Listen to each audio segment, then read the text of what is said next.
Hello বন্ধুরা, welcome to my channel. সবাই কেমন আছো?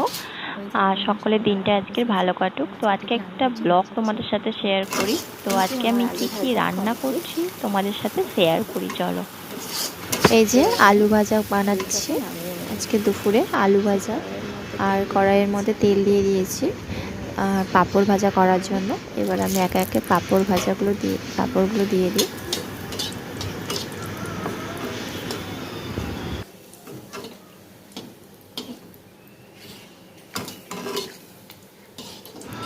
তো এবার আমি শাক ভাজা করব, তার জন্য পাঁচফোড়ন, শুকনো লঙ্কা, পেঁয়াজ ভালো করে দিয়ে ভেজে নেব।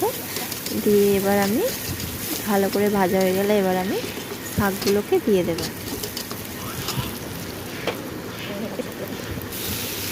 শাকগুলোকে দিয়ে দিয়েছি, দিয়ে এবার শাকগুলোকে হালকা করে ভেজে নেব।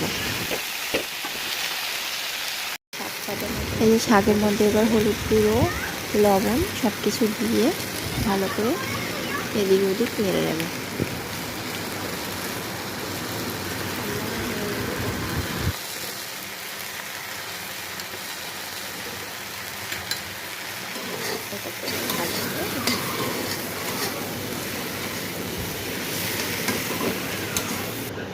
এই যে আমার শাক ভাজা এই যে কমপ্লিট হয়ে গেছে, এবার আমি নামিয়ে নেব।